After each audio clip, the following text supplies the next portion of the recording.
Listen to me for a moment. The life you are dreaming of is not waiting for permission, it's waiting for your confidence. Stay with me until the end, because the final lessons will truly change how you see yourself. And your future. Confidence is not loud, it is rooted. And I want you to really sit with that for a moment, because so much of what the world has taught us about confidence is performative, exhausting, and deeply misleading. We are told to speak louder, post more, prove ourselves faster, collect validation like trophies. But real confidence doesn't shout for attention. It stands still, grounded, breathing, knowing. It is the calm tree in the middle of a storm, not the one trying to announce its presence. I learned this slowly through moments where I felt invisible, underestimated, or questioned. Not because I lacked ability, but because I was still learning to trust my own roots. When you are young, ambitious, and hungry, you often confuse noise with strength. You think confidence means having all the answers, walking into every room like you own it, never hesitating, never trembling. But that kind of confidence is fragile. It cracks the moment life asks a difficult question.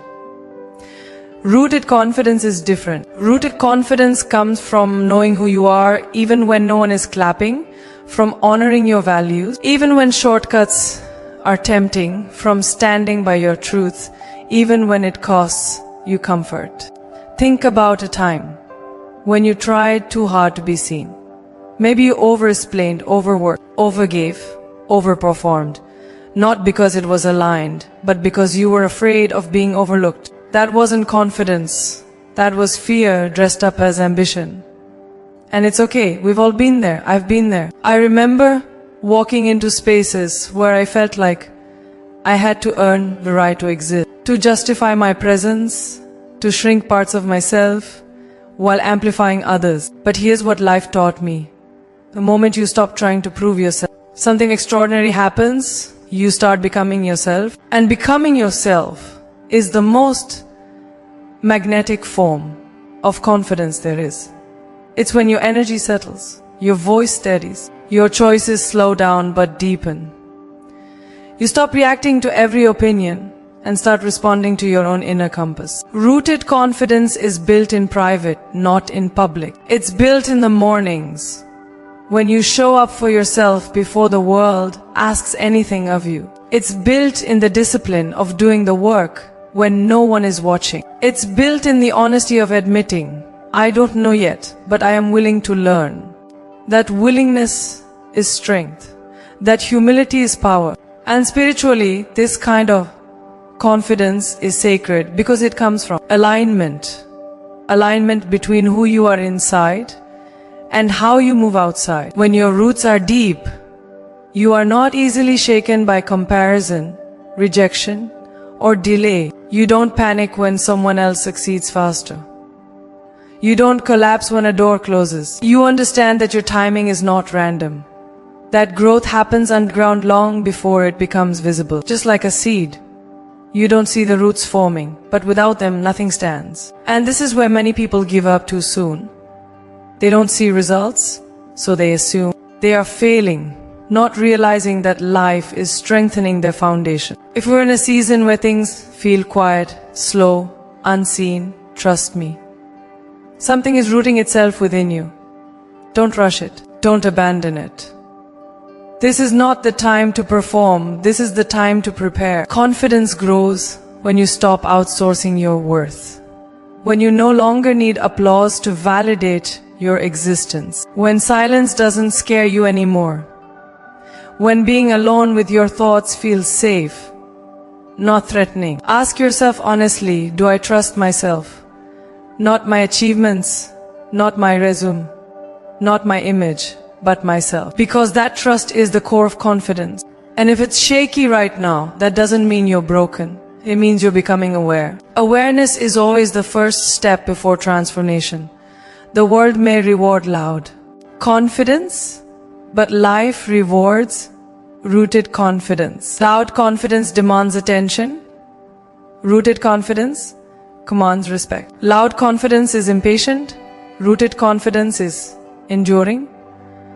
Loud confidence burns out. Rooted confidence sustains. And the beautiful thing is, rooted confidence doesn't need perfection. It doesn't require you to have your life figured out. It only asks for honesty, presence, and courage. Courage to say, this is where I am. Courage to say, this is what matters to me. Courage to say, I will grow at my own pace. When you honor your pace, you honor your purpose. And let me gently tell you something. If you're listening to this right now, feel something stir inside you. It's because a deeper version of you is waking up. Don't ignore that. Don't scroll past that. The lessons ahead go even deeper, and if you leave now, you'll miss the truths that can completely shift how you plan your life, how you handle fear, how you build discipline, how you walk into your purpose. And yes, you may regret missing them, because confidence is not the destination, it's the beginning. It's the soil in which every confident plan, every brave decision, every meaningful success will grow. Stay with me. The journey is just unfolding. And what comes next will challenge you, strengthen you, and ultimately set you free. Discipline is self-respect in action. And I want you to feel the weight of that truth. Because discipline has been misunderstood for far too long as punishment, restriction, or force, when in reality it is one of the deepest forms of love you can offer yourself. Discipline is not about waking up early just to suffer or pushing yourself until you break. Discipline is about deciding that your future matters more than your momentary comfort, that your dreams deserve consistency, not just passion. Passion is beautiful, but it is unreliable. It burns hot and fades fast. Discipline is quiet, steady, and faithful. It shows up on the days when motivation disappears, when self-doubt is loud, when no one is cheering, and it whispers, I am still here. Think about the people you admire most, not the loudest, not the most dramatic, but the ones who endure, who evolve, who keep becoming. Their confidence didn't come from luck.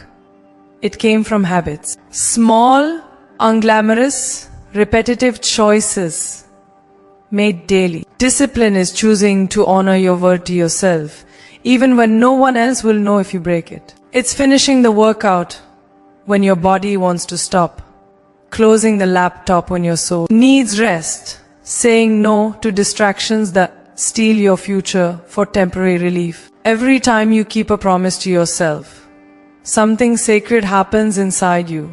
Trust is built. And self-trust is the strongest form of confidence there is. Without it, you may look confident, but inside, you'll always feel fragile. I've learned that the most dangerous promises are the ones we casually break with ourselves. I'll start tomorrow.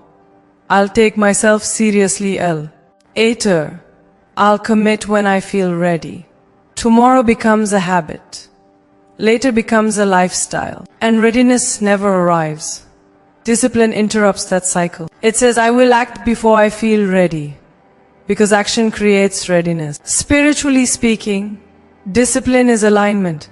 Alignment between intention and behavior. You can pray for growth, clarity, abundance, and strength. But if your daily actions contradict your prayers, life will feel heavy and confusing. Discipline is how you meet the universe halfway. It's how you say, I am prepared to receive what I am asking for. And this is where many people struggle. They want transformation without structure, success without sacrifice, confidence without consistency. But life doesn't work that way. Just as a river is shaped by its banks, your potential is shaped by your discipline. Without boundaries, energy scatters. With discipline, energy flows. Imagine trying to build a house without routine, without order, without patience. It would collapse before it stood. Your life is no different. Discipline is the architecture of becoming. And let me be honest with you, discipline will test you. It will ask you to choose long-term fulfillment over short-term pleasure. It will ask you to be misunderstood, to be bored, to be uncomfortable. But discomfort is not your enemy, it is your teacher. Every time you do the hard thing instead of the easy thing, you expand your capacity. You become someone who can be trusted by others, yes, but more importantly, by yourself. And once you trust yourself, fear loses its grip, because fear thrives where self-trust is weak. Discipline doesn't make life smaller, it makes it freer. The more disciplined you are with your time, the more freedom you gain within it. The more disciplined you are with your energy, the more present you become. The more disciplined you are with your thoughts, the more peaceful your inner world feels. Discipline is not about controlling life. It's about mastering yourself. And mastery is not domination, it is devotion. Devotion to your growth. Devotion to your healing. Devotion to the version of you that is waiting on the other side of consistency. You don't rise to the level of your dreams. You fall to the level of your habits. That truth can feel confronting, but it is also empowering, because it means your future, not a mystery. It is being written daily by what you choose to do when no one is watching. If right now you feel stuck, overwhelmed, or unsure of yourself, don't look for a dramatic breakthrough. Look for a small commitment you can keep today. Wake up 10 minutes earlier, write one honest page, make one difficult phone call. Drink water instead of avoiding yourself. Discipline begins there, in the ordinary moments that shape extraordinary lives. And as you practice it, something shifts. You stop negotiating with your potential. You stop waiting for permission. You start moving with quiet authority.